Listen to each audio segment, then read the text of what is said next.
Olá, pessoas! É sempre muito bom ter você de volta aqui comigo no canal Multiquena, o canal rural, que hoje, só para variar, como sempre, está recebendo mais uma personalidade multi.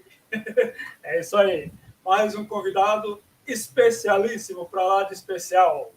Mas, antes de chamar o meu convidado, de falar sobre ele, vamos aos agradecimentos. Primeiramente, ao Roland Cirilo, agradecendo aqui pelos banners do canal Multiquena, esses banners maravilhosos, com os quais eu faço a divulgação do canal. Roland, meu querido, beijo no seu coração e muito obrigado pela colaboração aí com o meu canal. Eu quero agradecer também ao João de Pontes Júnior, que é o responsável pelas vinhetas 2023 do canal Multiquena, que fez as vinhetas maravilhosas, que eu também estou usando aí para as entrevistas, para os debates, para os jogos e tudo mais. João de Pontes Júnior, beijo no seu coração, querido, e muitíssimo obrigado. Já vou mandar os beijos aqui para quem está entrando no chat. A dona Lucimar, que é a minha mãe querida, com certeza está aí acompanhando. Dona Lucimar, beijo enorme no seu coração. Te amo, te amo, te amo muito. Minha fã número 1. Quem entrou também foi o Jorge Franco, sempre acompanhando aqui as lives do canal Multiquena. Jorge, beijo no seu coração, meu querido. Muitíssimo obrigado. Linda Mir e Dedé, eu já sei quem é. É a Linda, a minha grande amiga Linda. Beijo no seu coração, querido. Obrigado por acompanhar essa entrevista que vai ser maravilhosa, vai ser sensacional. E quem já entrou também foi a queridíssima do canal, a Rita Torres. Rita Torres já está aí marcando presença. Ritinha, beijo no seu coração, minha querida. Te adoro muito. Bom, vamos lá. Meu convidado, ele é profissional de cinema, tá? Ele é roteirista, ele é ator, ele é diretor de cinema, enfim, é uma personalidade multi que vai conversar comigo aqui nessa tarde. Eu estou falando do meu grande amigo Helder Fraga, grande cineasta brasileiro. Helder Fraga, seja muitíssimo bem-vindo ao canal Multiquena, meu querido. Boa tarde a todos que estão aí nos assistindo. Obrigado pelo convite. Grande honra, grande prazer estar aqui hoje batendo um papo sobre arte com você. Satisfação toda nossa.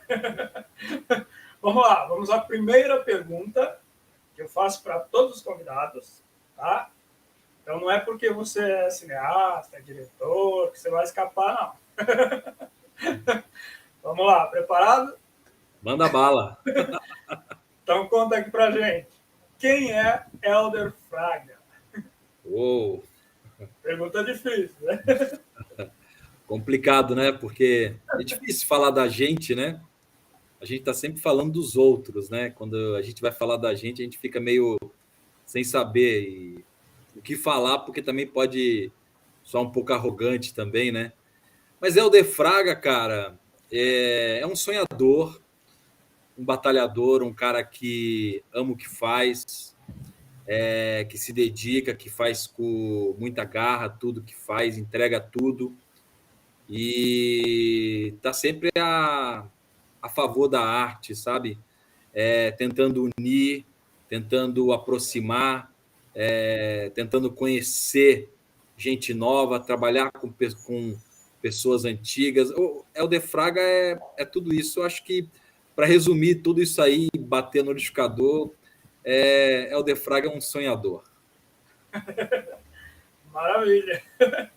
A Rita Torres fez um comentário aqui bem legal, bem interessante. Ela disse que o sorriso de vocês alegra a minha tarde. Olha que maravilha. Oh, obrigado, Rita. Obrigado. Espero que a entrevista possa ser interessante para você que está assistindo. Ela disse que a entrevista promete, hein? Então vamos lá. Helder, quando é que você descobriu que queria ser profissional de cinema? Como é que isso aconteceu na sua vida? Rapaz, foi uma coisa muito diferente de tudo, porque assim, eu venho de uma família que meu pai, né, da construção civil, né, trabalhou numa grande empresa de construção civil. Minha família é praticamente do Espírito Santo, da parte do meu pai, e o Rio de Janeiro, a parte da minha mãe. Então eu fui criado ali na minha infância entre esses dois estados, né, Vitória e Rio de Janeiro.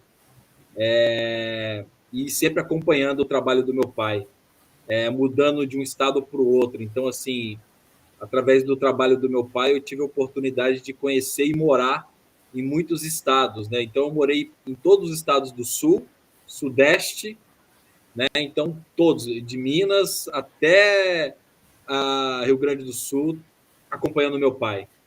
E uma época, já trabalhando nessa mesma empresa, depois de adulto, meu pai me convidou. Eu estava no Rio de Janeiro, trabalhando numa obra lá no Rio. Eu trabalhava como administração de empresas. Vim para trabalhar numa obra aqui em 97, que era uma obra do Maluf. Na época, acho que ele era o governador, prefeito, não me lembro. Que era o Furafila, não. Era o corredor Parque Dom Pedro até Itaquera, corredor de ônibus, né? Que ele tinha ido para a Europa, tinha gostado e quis fazer aqui. E eu vim trabalhar aqui, nessa obra. E aqui, cara, eu vi uma oportunidade imensa, né? Porque eu falei, poxa, eu tô em São Paulo, o lugar das oportunidades, né? E eu sempre fui um cinéfilo, assim, doente, né? Sempre consumi muito cinema desde de criança, né? E aqui eu vi uma grande oportunidade de eu poder estudar e poder me aprofundar um pouco numa coisa que eu gostava muito, mas sem compromisso. E aí eu me matriculei aqui, quando eu vim para cá, comecei a trabalhar, me matriculei numa escola de teatro. Foi a primeira escola que eu fui fazer um curso como ator, foi no Teatro Vento Forte, do Ilo.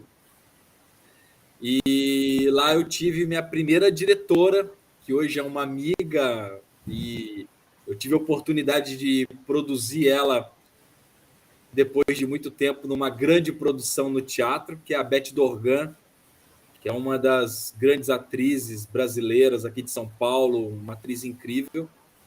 Foi minha primeira diretora e aqui que conseguiu ver uma pontinha de, sei lá, não sei se era talento, alguma coisa, mas ela acendeu uma chama, sabe? Porque ela falou, o que você faz da vida? Eu falei, eu trabalho com administração e tudo, numa construtora civil e tal.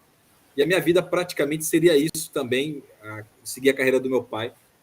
E aí ela falou assim, por que você não tenta aprofundar um pouco mais, né?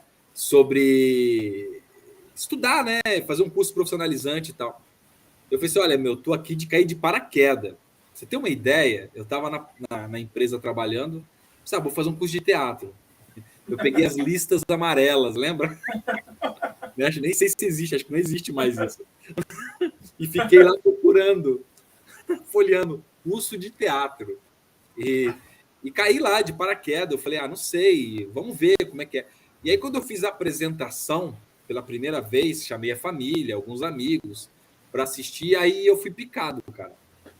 Aí o negócio ficou esquisito, né? Porque comecei a ficar num grande dilema.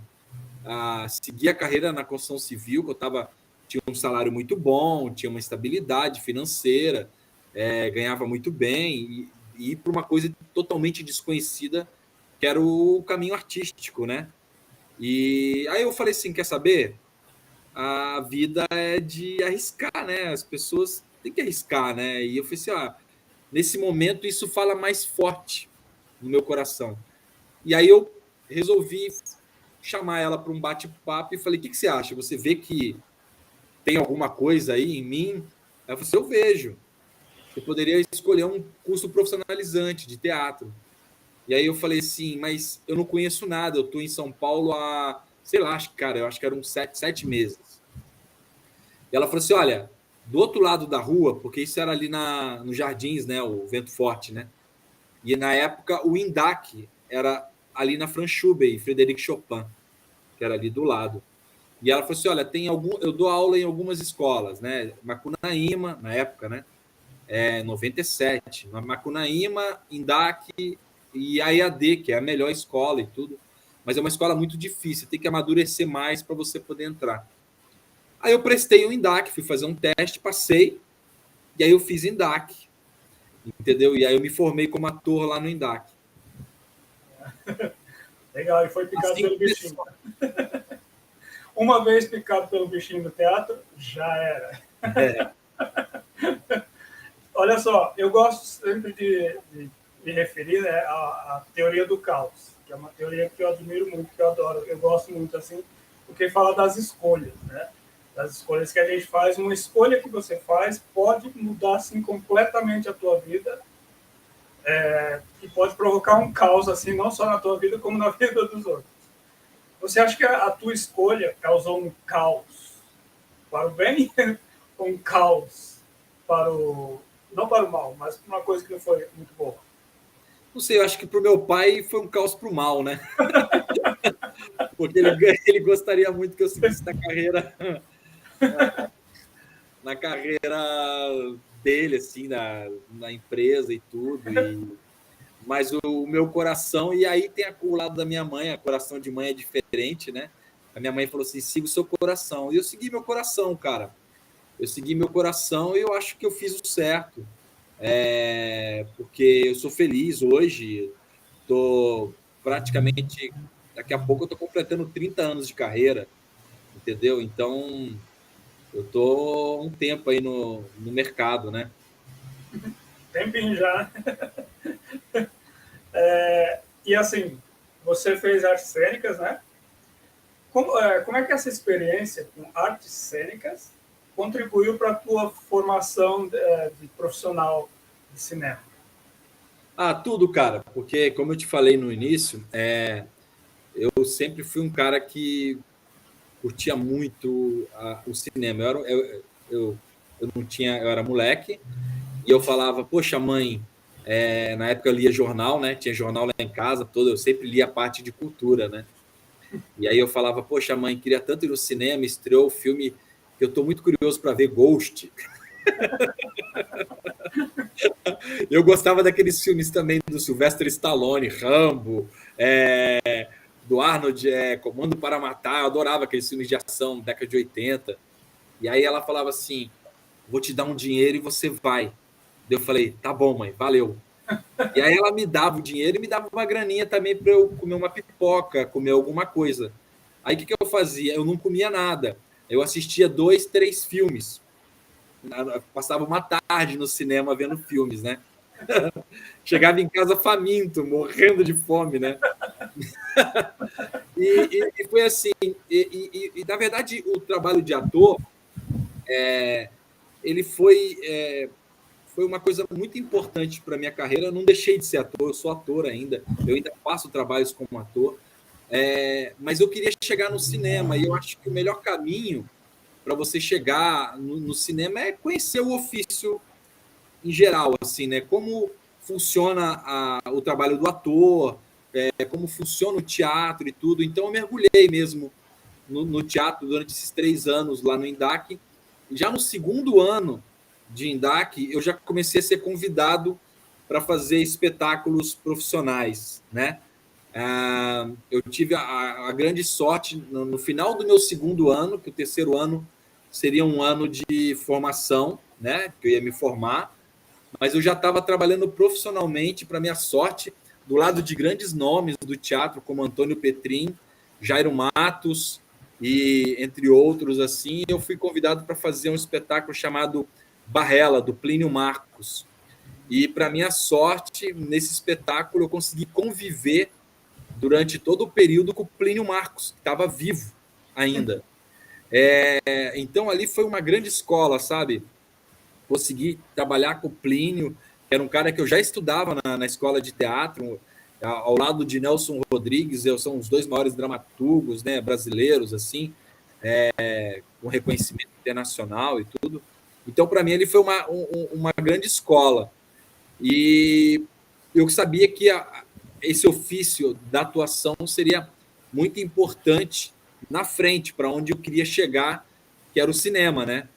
E foi através dos trabalhos como ator, de observar, ficar bem próximo também do trabalho do diretor no teatro, sempre observando tudo, que essa vontade minha de não ficar somente na atuação. Inclusive, tem uma pessoa que foi muito importante na minha carreira, no início de carreira, que fazia o Barrela, que hoje, infelizmente, não está mais entre a gente, que é o Antônio de Andrade, o Tonhão. Foi logo na sequência do Barrela, ele me convidou para ir para a companhia dele. E eu fui trabalhar na companhia dele, que era o Luiz e Ribalto, uma companhia incrível. Eles trabalhavam muito com o universo infantil. E já nesse período, eu fui fazer um espetáculo infantil e eu conheci a Tatiana Belink, que era um espetáculo sobre um texto dela, que também já não está mais entre a gente.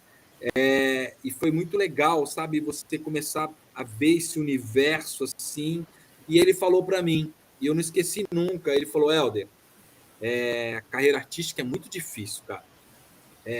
Poucos atores conseguem sobreviver do ofício da atuação. Se você quer continuar nesse meio, tente abrir o leque. Entendeu? Aí eu fiquei assim, abrir o leque, meu. Tô aqui no começo de carreira, tô aqui sonhando com um monte de coisas ali, novinho, né? Você quer abraçar o mundo, você quer fazer tudo. Eu falei, como abrir o leque? Aí ele falou assim, pensa em você ter outras funções dentro da arte, não só a função de ator. Aí ele falou assim, experimenta produzir, experimenta trabalhar com figurino, com cenografia, e porque uma hora você não está atuando, você está fazendo uma cenografia, você está fazendo uma produção e tudo. E aquilo ficou na minha cabeça, sabe, cara? Eu fiquei assim, poxa. Ele falou, olha, eu tenho, sei lá, na época ele tinha 60 e poucos anos. Ele falou, se eu não produzisse, eu talvez estaria passando fome se eu estivesse só esperando pela atuação. E aí eu falei, E a partir disso, me deu aquele estralinho, sabe? Eu falei, opa, a produção é uma coisa que pode ser legal. E aí eu comecei a estudar a produção, comecei a aperfeiçoar e fui convidado nesse período, até ele que me indicou. Eu falei, poxa, mas eu precisava trabalhar, precisava entender isso. Eu falei, eu vou te indicar para um lugar muito legal. Aí eu falei, opa. Aí ele me indicou e eu fui trabalhar na Oficina Cultural Oswald de Andrade. Que, tipo, ali era... Aí eu caí dentro do berço da cultura aqui de São Paulo, sabe? Então, um cara faminto como eu e curioso, acabei caindo ali dentro daquela oficina cultural e aí eu achei que eu estava, tipo, no paraíso, cara. Porque eu trabalhei durante 7 anos na Oficina Cultural Oswald de Andrade como produtor interno da oficina. E ali eu tive uma experiência incrível, cara, porque eu produzi dentro da casa os maiores nomes da cultura brasileira. Antunes Filho, Zé Celso Martinez Correia, Bibi Ferreira, Hector Babenco, Laís Bodansky, Tata Amaral, Ismael Ivo. Cara, os maiores nomes. Eu tive contato, e como curioso, e como eu era ator, os outros produtores da casa não eram, eu era o único produtor que era ator. E aí eu falava assim para os coordenadores das oficinas, eu posso ficar aqui de ouvinte, só ouvindo? Eu falei, claro, Helder, vai ser um prazer, vai ser lindo. E aí, cara, começou essa coisa da produção, sabe? Dentro de mim. E quando eu saí de lá, eu já tinha montado uma produtora e aí eu não parei mais de produzir, de criar, entendeu? E daí para o audiovisual foi um pulo, né? Porque depois de um tempo eu comecei a experimentar no audiovisual. Primeiro eu fiz um primeiro curta-metragem, eu convidei, eu fiz o protagonista e produzi. Deu certo. Fui parar no Festival de Tiradentes, esse primeiro filme, chamava Casa em Ruínas. E eu achei a experiência incrível, comecei a rodar muitos festivais no Brasil e fora do Brasil. Aí eu fiz um segundo curta também como ator e produtor e convidei outro diretor para dirigir. E aí o filme também andou muito bem, chamava 1 a 1, a direção era do Alexandre Ingrevalo. E aí, cara, já a partir do terceiro projeto, aí eu falei, opa, é agora. Agora eu vou. E aí eu escrevi um roteiro e chamei os amigos, porque aí eu já tinha um tempo já como produtor e eu conhecia muita gente no teatro. E aí eu chamei os atores, montei uma equipe e dirigi meu primeiro curta, que se chama Último Dia. Que aí eu misturo uma coisa meio de Jesus com os apóstolos, aí uma coisa atual, um filme policial e tudo, uma doideira. E tinha um grande elenco, inclusive os atores são meus amigos, né, na época. Hoje estão todos estourados aí na televisão, o Júlio Machado, Ricardo Gelli, o Zé Roberto Jardim, o Rafael Losso, que está hoje atualmente está na novela das 8 da Globo. Esse era o meu time que eu dirigi e o filme bombou, cara. Foi para o mundo todo e a partir daí eu falei, opa, é isso que eu quero fazer. Vou embora. Maravilha. Avisar para o pessoal que está aí acompanhando a gente, façam suas perguntas, seus comentários, fiquem à vontade, isso faz parte aqui do nosso bate-papo. Eu vou pegar aí duas referências que você fez na tua fala. A primeira eu entrevistei o Léo Lama, né? Não faz muito tempo. Uma figura filho do Clívio Marcos. Isso, uma figura sensacional. E outra referência, você falou da mãe, né? Sempre a mãe, né? Porque eu lembrei da minha mãe também quando eu comecei a fazer teatro amador, lá atrás, quando eu era adolescente, pré-adolescente ainda, não trabalhava, né? Ela me dava o dinheiro para pagar ônibus, para comprar lanche, escondido de todo mundo, né? Porque ninguém queria que eu fizesse teatro. Mas para ela, para a mãe, é sempre assim, é mais tranquilo, né? É que aceita já de cara. Então, eu devo isso também à minha mãe. Bom, agora vamos lá. Vamos falar um pouco sobre a Fraga Filmes. Quando é que você fundou essa companhia, essa empresa? Na verdade, foi assim. Em 2006, eu fundei a minha primeira produtora, que se chamava Fraga e Ferrara Produções, que era o meu parceiro na época, que era o diretor Sérgio Ferrara, e eu produzia. Então, eram projetos idealizados por nós dois, né? E a gente produziu uma dezena de espetáculos de grande sucesso aqui em São Paulo. Fizemos como é que foi? Mãe Coragem e seus filhos, fizemos o Geneu, Poeta Ladrão, o Casamento Suspeitoso, do Ariano Suassuna lá no SESI, Pororoca, do Zen Salles no SESI, A Dama do Mar, O Inimigo do Povo, do Ibsen. Fizemos um espetáculo grandioso com o Caco Ciocler, que era o Imperador e Galileu, que fez um grande sucesso, rodamos também o Brasil todo fazendo essa peça, enfim. E essa produtora, ela ficou ativa aí durante muito tempo, e um pouco antes, assim, sei lá, uns 5 anos atrás, o Ferrara quis fazer outros caminhos, e aí a gente se separou, e aí eu fiquei com a Fraga e Ferrara Produções, né? Que eu já tinha produzido praticamente todos os meus curtas, eu dirigi 11 curtas, né? E todos eles tinham sido feitos pela Fraga e Ferrara Produções, que era um braço meu fora do teatro, né? Eu produzia teatro e fazia os meus filmes também com ela. E aí eu, na verdade, não mudei o CNPJ nada, só mudei o nome e deixei só o meu nome mesmo, e aí virou Fraga Filmes, de Fraga e Ferrara virou Fraga Filmes, e ela continua. Então, eu fundei ela em 2006, né? E aí ela está ativa até hoje.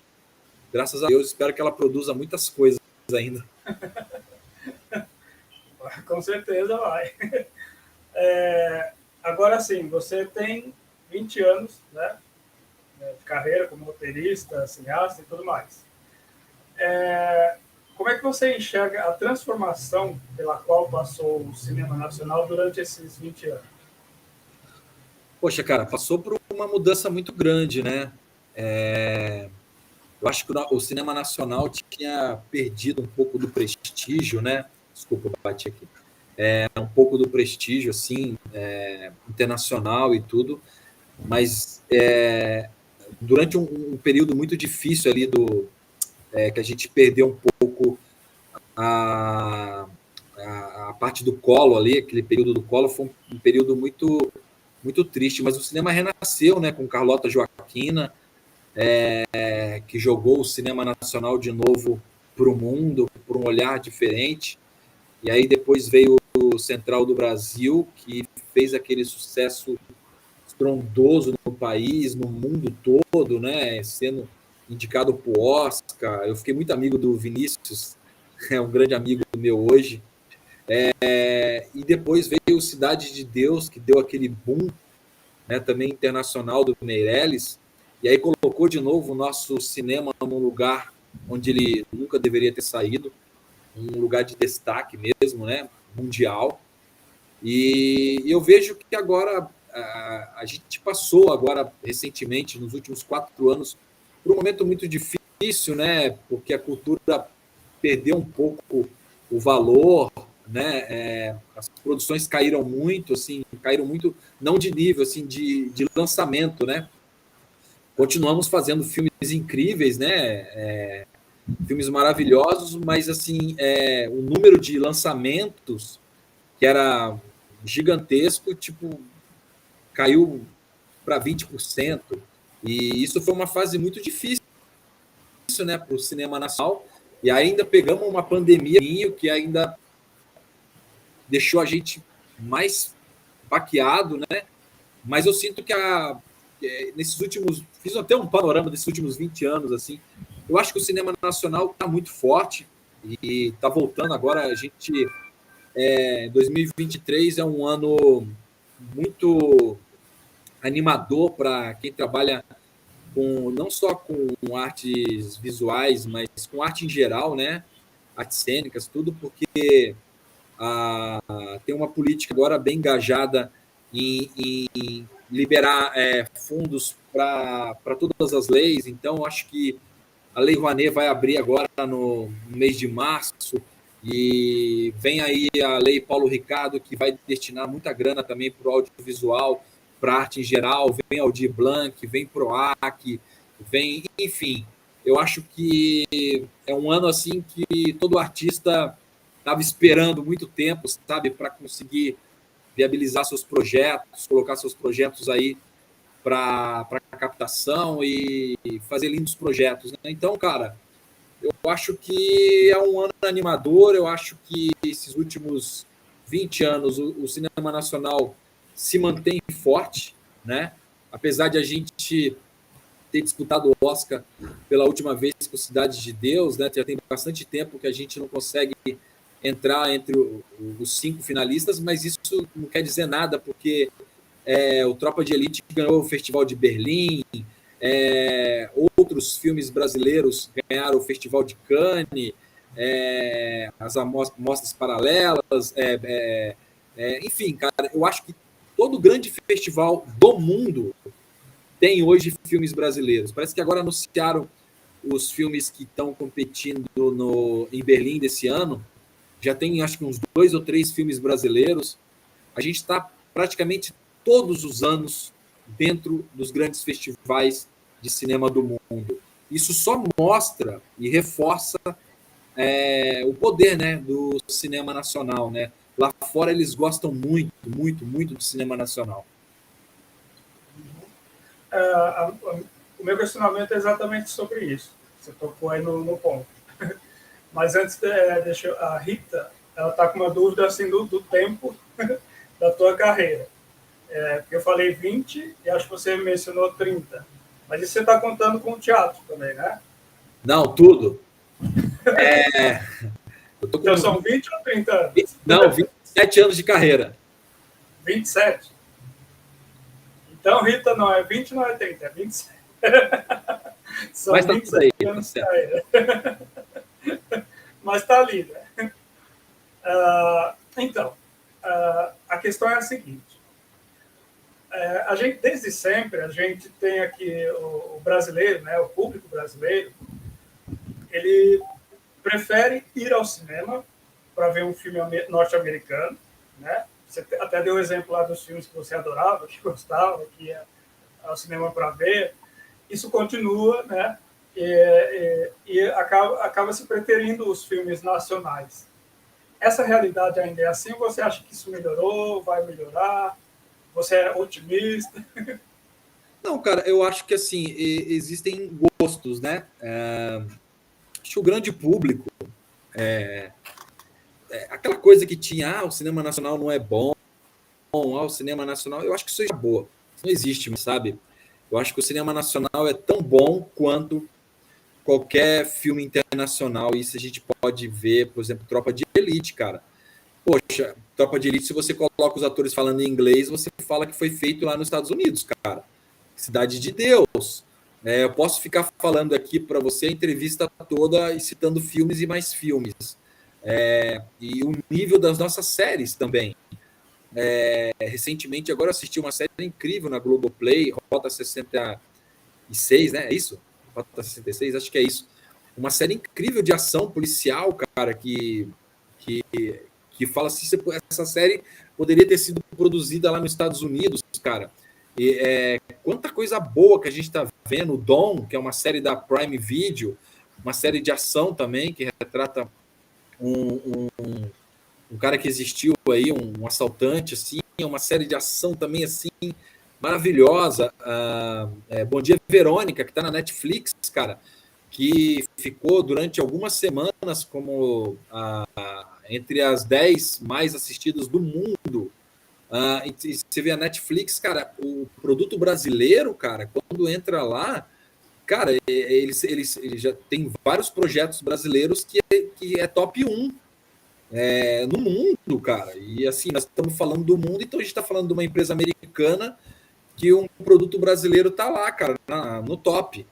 Entendeu? Então, assim, eu acho que isso não existe muito mais, sabe? Eu acho que o público realmente está consumindo muito o produto nacional. Eu acho que aquela diferença que tinha, que era o cinema, não vou nem falar o europeu, tá? Vou falar o americano, que é o que as pessoas mais assistem, porque era uma coisa mais ou menos assim. Hoje eu acho que tá tudo assim, cara, sabe?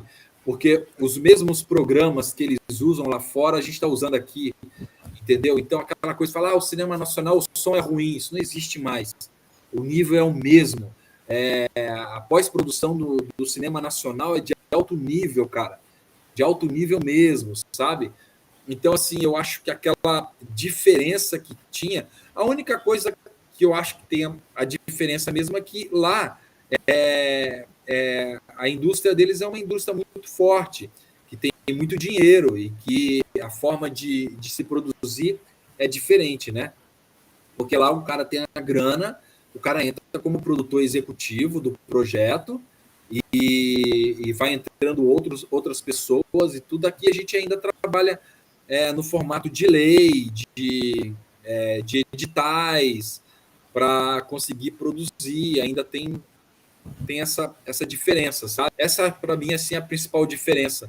Mas técnica, eu posso garantir para você, cara, que não existe mais, sabe? Essa diferença técnica não existe mais. E não sou eu que estou falando dos aí, de lá de fora mesmo, falando da qualidade do cinema nacional. Maravilha.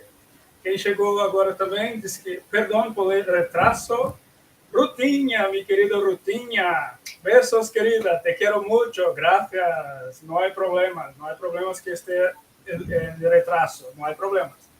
Mejor es que estás acá con nosotros. Besos, querida. Agora você falou que a indústria de cinema americano ele tem um suporte muito forte, né? Assim, das empresas, principalmente. Das empresas, né? Aqui no Brasil, a gente tem mais produções assim que são apoiadas pelo governo, é mais governamental o apoio, que tem aquelas leis que ajuda, que incentiva, né? Nos impostos e tudo mais. Você acredita que isso poderia se reverter aqui no Brasil? As empresas apoiarem mais o cinema nacional? Aí nós seríamos tão fortes quanto o cinema americano, norte-americano? Cara, isso aí seria um sonho, né, cara? Seria um sonho, assim. Eu acho que eles lá... Eu tive em Los Angeles em 2015. Eu tive um filme selecionado para o Festival Labrif, que é o maior festival nacional brasileiro lá em Los Angeles. Foi a primeira vez que eu fui para lá. E, cara, eu cheguei lá, eu fiquei encantado com a cidade, porque é uma cidade que vive e respira entretenimento, entendeu? Os outdoors lá é tudo cinema e série. Você só vê isso, cara. Você não vê nem propaganda. Pelo menos eu ficava encantado, que eu olhava assim e falava assim, nossa, é só séries, filme, tudo, e muita coisa acontecendo.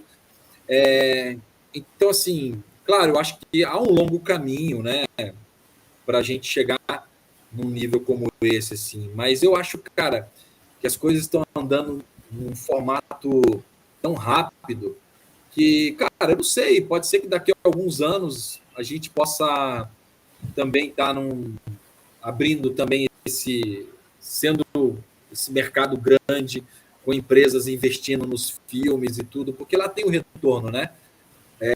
As empresas, poxa, investem um filme, aí eles lançam um filme lá, vamos supor, um filme para eles lá um filme que custou 40 milhões. Poxa, o filme se vende, se paga só no mercado interno. Eles faturam 400, 500, 600 milhões num filme que eles produziram com 40 milhões. Aí eles vendem o filme para o mundo, porque é a língua mãe, então eles vendem, aí o filme bate não sei quantos milhões. Então, você imagina um cara que investiu ali, sei lá, 2, 3, 4 milhões e o filme, sabe, bateu, você vê, mas é a mentalidade, sabe, porque lá eles têm esse costume, tem muito mais salas de cinema do que no Brasil também, né, e aí é uma força muito grande. O cinema europeu também já tem essa mentalidade também, esse caminho, mas também lá é um pouco me parecido com o Brasil, né, através de editais também e tudo, mas é uma outra mentalidade.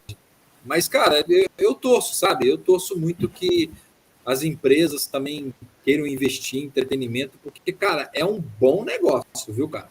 É um bom negócio. Já foi provado que é um ótimo negócio. Agora, Helder, o cinema ele foi reconhecido, né, como a sétima arte só no século XX, porque chegou-se à conclusão que ele agrega várias artes dentro da arte cinematográfica, né? Porque é um espetáculo em massa, que é visto por milhões de pessoas, e aí ele acabou integrando o considerado as belas artes, né? Você acha que esse reconhecimento veio muito tarde? Só no século XX? Rapaz, é estranho, né? Porque hoje, das artes aí, é uma das mais fortes, né? O cinema é uma potência, né, cara? Pode ter sido, cara, um pouco tarde, sabe? Pode ter sido, sim, um reconhecimento tardio. Mas, cara, ainda bem que reconheceram, né? Ainda bem que reconheceram, Antes porque... tarde do que nunca, né? Exatamente, cara. E mostra, por exemplo, hoje você não consegue ficar sem um filmezinho, cara. O que foi essa pandemia se a gente não tivesse um filme para assistir, uma série para assistir, o que seria das nossas vidas, cara? A gente, por exemplo, teve uma hora que eu não conseguia mais ligar a televisão para assistir notícia, porque era só tragédia. Então, cara, chegou uma hora que eu falei, parei, não vou ver mais nada. E aí fiquei vendo série, e produzi muito, por incrível que pareça, na pandemia foi um período que eu trabalhei demais, demais. Foram 2 anos aí que eu produzi acho que uns 8 projetos, entendeu? Mas que bom que reconheceram, né? O cinema é uma arte incrível, cara, e tem que ser valorizada sempre, cara. Agora eu vou te fazer um questionamento assim. meu é para você fazer uma reflexão a respeito disso. Tá, o cinema foi considerado sétima arte por integrar aí as belas artes, né? Ou seja, é uma arte que integra diversas outras artes. E aí você tem o que as pessoas classificam como um filme de arte. Isso tem a ver com os rótulos que o ser humano sempre gosta de colocar. Ah, porque esse diretor é dessa linha, esse outro diretor é dessa outra linha. Esses rótulos que acabam segregando, uma espécie de segregação, não sei se você está compreendendo o meu questionamento. Você acha que esse tipo de coisa, fala, isso é um filme de arte. Se o cinema é a sétima arte, e faz parte das belas artes, qualquer filme é de arte, não é? Cara, eu penso assim, eu acho uma besteira essa coisa de rótulo, sabe? Ele faz cinema de arte, ele faz um cinema meio trash, ele faz... Cara, isso depende muito, cara, depende do espectador, sabe? Eu sempre acho que isso aí a gente tem que entregar para o público. Porque, por exemplo, se eu sou um cara, eu sou público que gosto de consumir um cinema de terror. Para mim, aquilo ali é arte pura.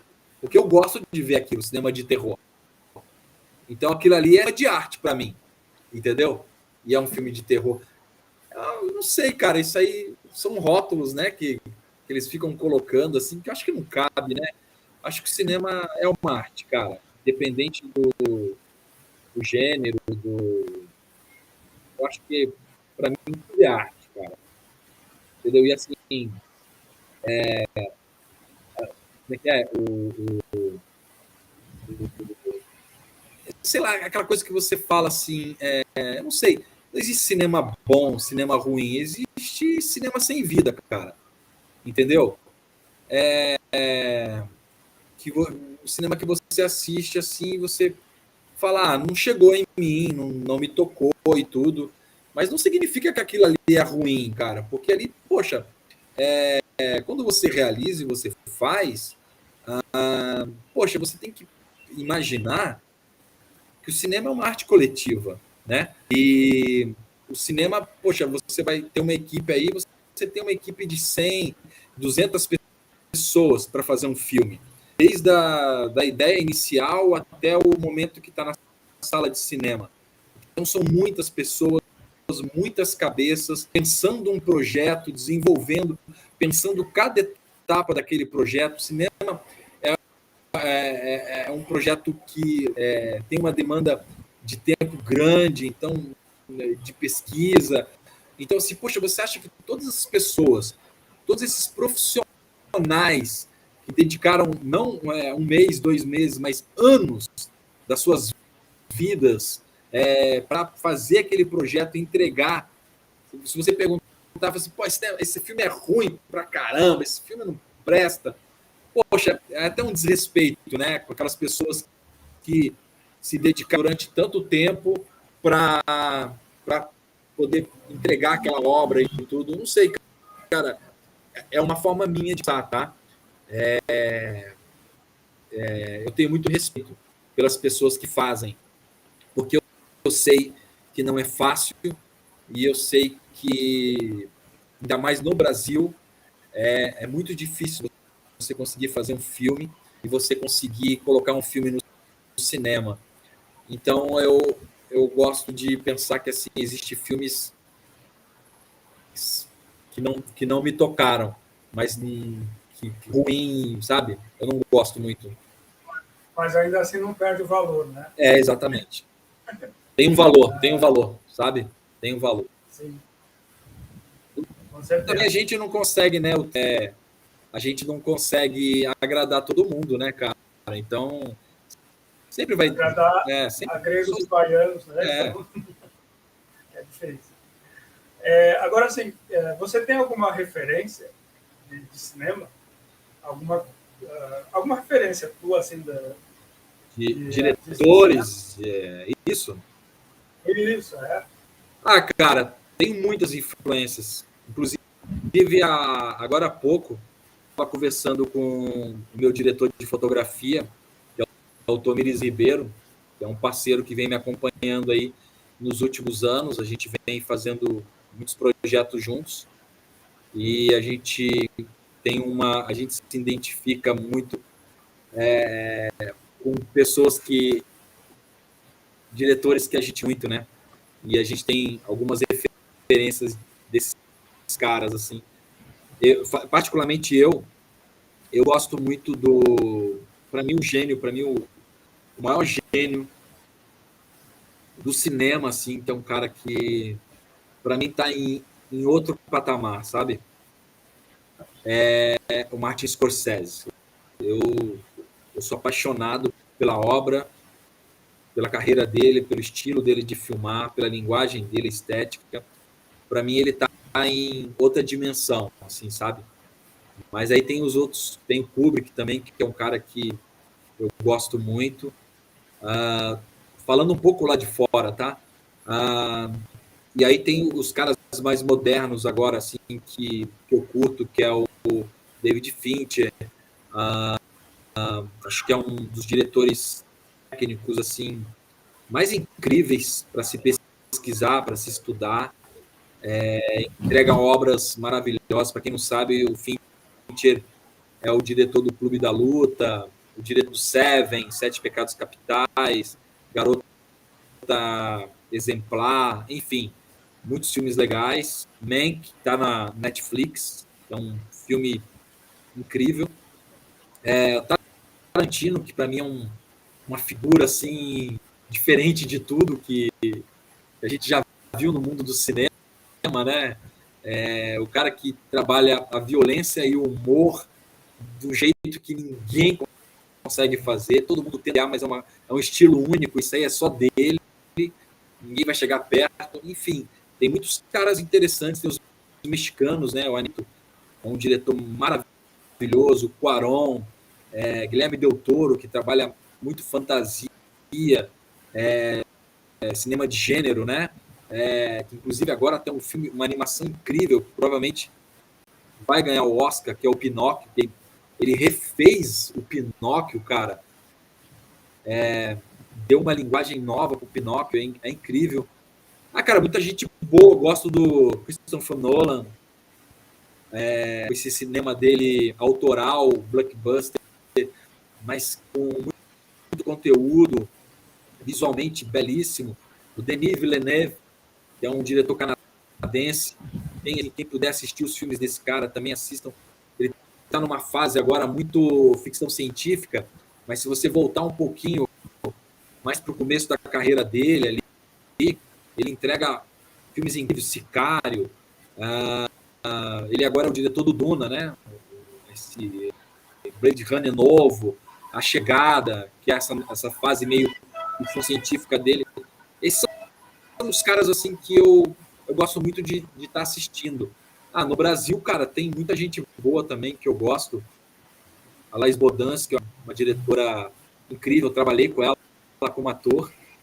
Chega de Saudade, um filme bacana que eu fiz com a Beth Faria, com muita gente legal.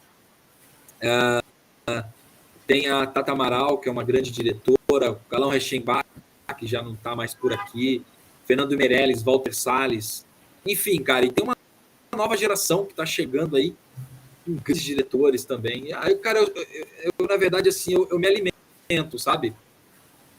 Eu acho que a arte é isso, é você se alimentar, é você ver, é você abrir o coração, ver novas possibilidades, conhecer diretores novos. Eu sou muito curioso.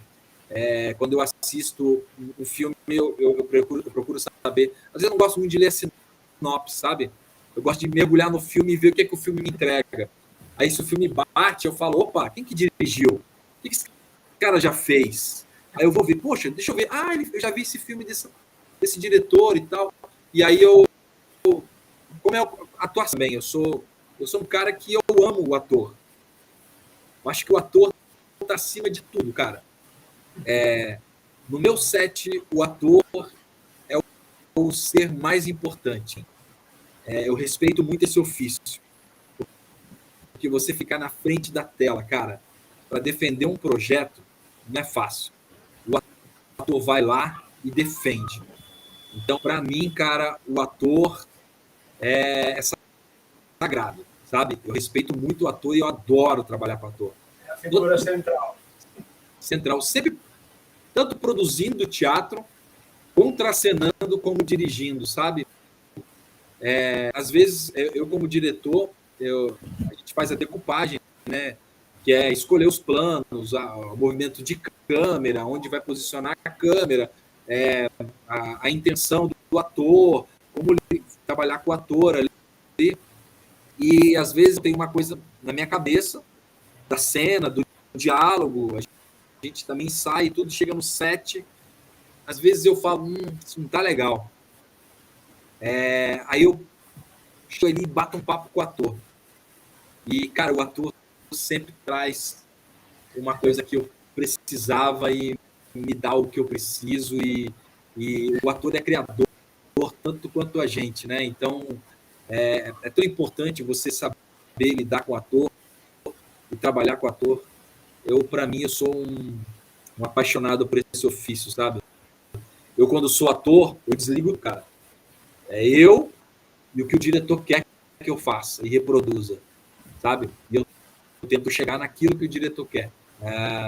E como diretor, cara, eu deixo os meus atores sempre muito à vontade, porque eles sempre entregam atuações incríveis, assim.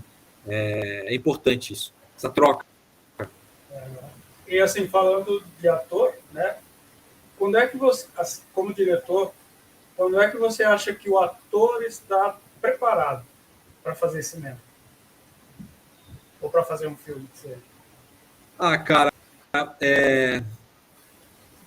o ator ele tem que estar sempre preparado quando pinta alguma coisa, sabe? O ofício do ator é bem complicado, né? Porque é assim, para quem não é do meio, que está nos assistindo aí, pintou um teste, vai ter um teste para o filme, sei lá, Cidade de Deus.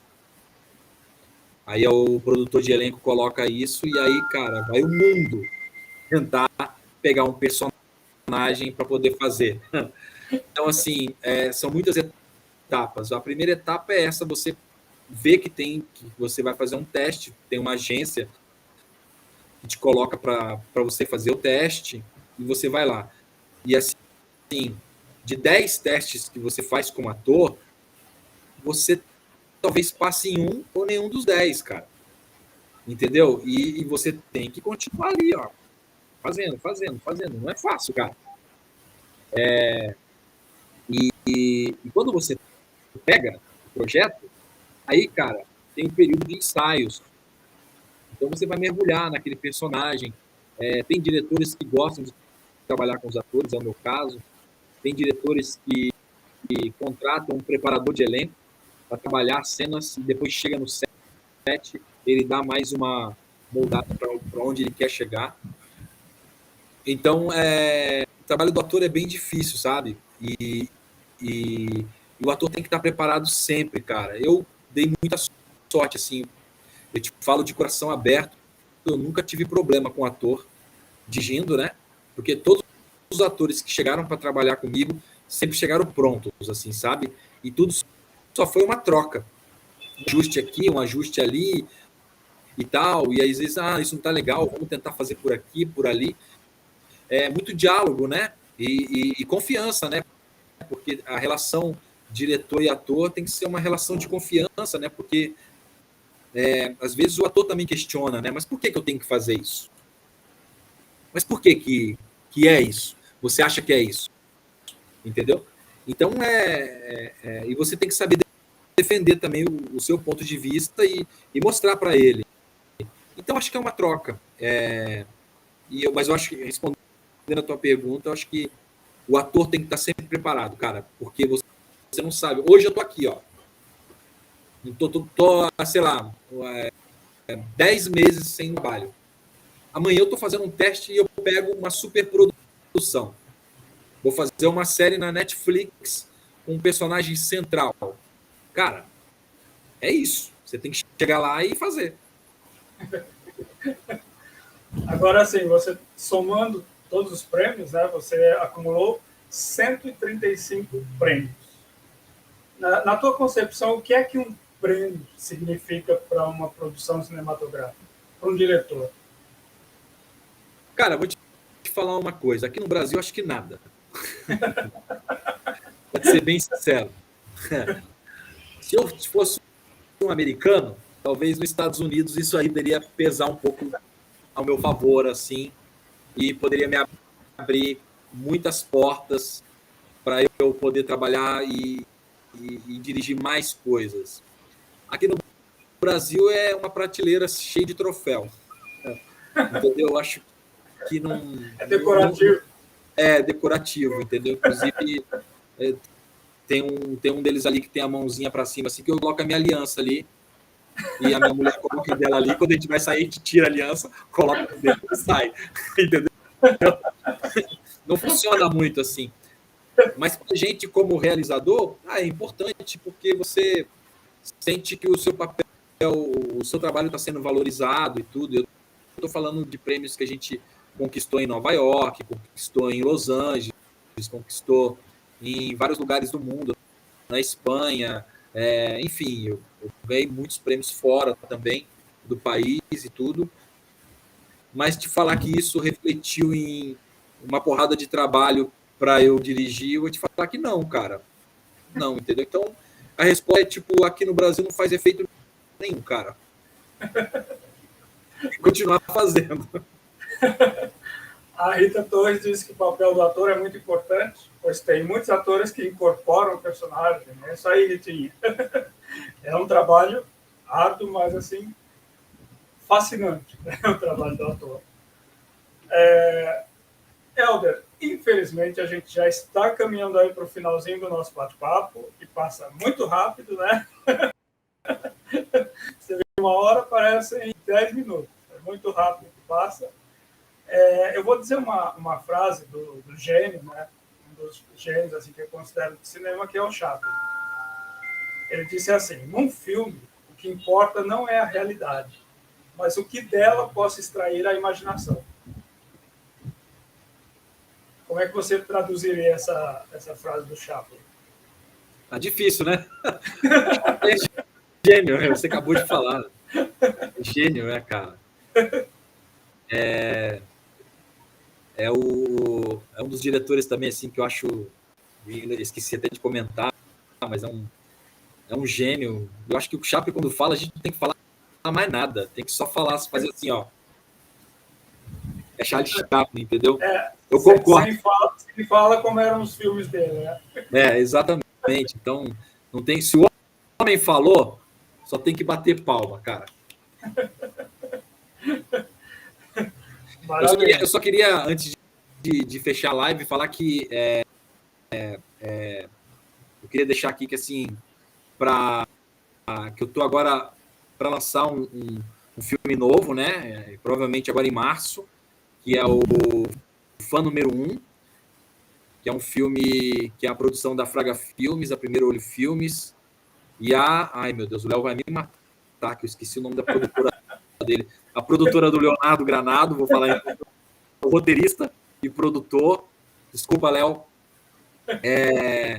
E que a gente vai estar chegando com esse projeto novo aí, que é um projeto bem legal, protagonizado pelo Ricardo Gelli, tá na Rota 66, que está na série da Netflix, que é aquele da cadeia, agora esqueci, de seu Jorge, Irmandade. E o Rogério Brito, que é um ator também maravilhoso. Então, são dois grandes atores, são os protagonistas dessa história. E para quem tiver curiosidade, depois é só seguir nas sociais. E eu estou sempre atualizando lá sobre esse filme. E a gente está preparando um filme também muito bacana, que é um longa-metragem, documentário sobre a Segunda Guerra Mundial. Se chama Sobrevivi e Vou Contar, que é sobre 5 sobreviventes da Segunda Guerra Mundial, tudo sob o ponto de vista deles. São 2 sobreviventes do Holocausto, um sobrevivente da Noite dos Cristais Quebrados e 2 sobreviventes da bomba de Hiroshima. E eu não vou te atrapalhar mais. É isso. Não, imagina. Não acabou ainda não. Queria falar que são 2 projetos que a gente vem trabalhando aí há muito tempo. Maravilha. Eu vou te dar 3 palavras e você me define aí que você acha? Fotografia, cinema e poesia. Cara, fotografia é onde te leva a sua imaginação pro além, cara. Cinema é vida. O último, Poesia. poesia é alma, né? Mas qual é a relação dessas três palavras? Fotografia, cinema e poesia. Cara, a O relação. diretor de fotografia, ele tem uma importância assim, crucial, né, no filme. O diretor de fotografia é a alma do diretor, cara. É o braço direito. Sem um diretor de fotografia que você possa confiar, não existe filme, cara. Eu tô numa fase muito feliz com o meu diretor de fotografia, que é o Tomires Ribeiro, que eu acho que é um diretor incrível, fantástico, e que eu tenho uma troca assim, artística maravilhosa, e a gente cria junto todas as etapas de um filme, e isso me deixa muito feliz de ter essas pessoas do meu lado, como é o Leonardo Granado, que é o cara que escreve os meus roteiros, que a gente trabalha, a gente começa na ideia, desenvolve junto, vamos falando, vamos amadurecendo, ele vai escrevendo e vai me mandando, e a gente vai batendo bola, e aí assim vai nascendo as nossas histórias. São dois caras assim que são fundamentais aí para essa minha fase nova da Fraga Filmes. E eles são poesia também, cara. Os dois são poesia pura, porque eles me entregam isso, tanto no roteiro do Léo, como na imagem do Tomiri, sabe? Então, a gente costuma dizer que a gente vai começar a se chamar também de Los Três Amigos, que é os três diretores mexicanos, sabe? O Cuarón e o Guilherme Del Toro. Então, nós vamos também vamos roubar um pouco isso aí, porque a gente tem uma afinidade muito grande e uma parceria muito grande. Então, e o que a gente faz é poesia, cara. É isso. É isso aí. Um detalhe, fala para as pessoas aí, quem quiser conhecer um pouco mais do trabalho, por favor, coloca na descrição do vídeo depois o site da Fraga Filmes. Quem tem curiosidade de conhecer um pouco do que eu já venho fazendo, lá tem todos os curtas disponíveis, tem matéria dos longas, tem tudo lá, tem um pouco do meu trabalho. E tem as você vai falar isso agora porque chegou aquele momento. Pensei que eu tô com medo de você encerrar e eu não falar. Chegou o momento em que eu te dou a palavra para você falar com o pessoal aí que acompanhou no chat, os que não entraram no chat, mas acompanharam a live, e os que vão acompanhar depois, né, vai ficar gravado no canal. O momento é seu para você conversar com essas pessoas. A palavra é sua. Em primeiro lugar, só quero agradecer você ao convite. Eu achei incrível o nosso papo. Foi maravilhoso. Eu sou um cara que sou apaixonado e adoro falar sobre cinema, falar sobre esse ofício que meu coração, você vê, né, na minha cara que eu gosto de fazer isso. E quem está nos assistindo aí, espero que tenha sido interessante para vocês também. E quem tiver uma leve curiosidade em saber um pouco mais sobre o trabalho que eu venho fazendo ao longo desses 27 anos, tem o meu site oficial, que é www.fragafilmes.com. Filmes em inglês, né? Sem o I, filmes. E as minhas redes sociais, o Instagram oficial meu, o profissional, é o Defraga Oficial. Ali tá só os meus trabalhos, ali eu só posto coisas dos filmes, trabalhos e tudo. E o Instagram oficial também da Fraga Filmes, que é @fragafilmes. Esses são os trabalhos, Facebook é tudo igual. E pelo site já tem tudo lá. Se você entrar no site, já tem os links para todas as redes sociais. E, por favor, sigam. E obrigado mais uma vez, Flávio. Foi um grande prazer conversar com você. E quando você quiser falar de novo aí de outros projetos, só chamar. Eu estou vindo. Eu é que agradeço, meu querido. Foi uma conversa muito interessante. Pena que passou tão rápido, né? quero te agradecer imensamente assim por esse tempo que você dedicou para conversar aqui com a gente, para falar sobre cinema, sobre arte, né? Que assim, é um tema ilimitado, né? Tem sempre muito para falar. E já vou aproveitar e deixar o convite para você retornar ao canal Multiquena, para a gente falar mais sobre cinema, sobre os teus novos projetos. Já vou deixar aqui o convite. Ó, como testemunha. Eu vou dar um toque aqui que me vem na cabeça agora, que eu esqueci de falar. Quem quiser assistir meu primeiro longa-metragem, foi um filme vencedor de 42 prêmios, rodou o mundo todo. Ele está gratuito numa plataforma gratuita, que é o SBT Vídeo. SBT Vídeo é uma plataforma gratuita. Você pode entrar lá e o filme se chama SP Crônicas de uma Cidade Real. São 5 episódios que falam sobre violência urbana aqui em São Paulo. Parei, não falo mais. Maravilhoso. Muitíssimo obrigado, meu querido Helder Fraga. E até a próxima, e que a próxima seja logo, né? Porque aí tem novos projetos. Tchau, Muito obrigado, meu querido. Tchau. E a gente vai ficando por aqui. E você que ainda não se inscreveu no canal Multiquena, se inscreva, é isso aí. E não se esqueça de tocar no sininho para receber todas as novidades do canal. É só tocar lá que você recebe as notificações. Ah, deixa eu falar da próxima live, que será na quarta-feira, dia 8 de fevereiro, quarta-feira, às 20 horas. Eu vou receber a Tânia, eu não sei se assim se pronuncia o nome dela, tá? Depois a gente vai descobrir. Tânia Applebaum, isso, que ela é dançarina, dança, é uma canlírica, olha que maravilha, hein?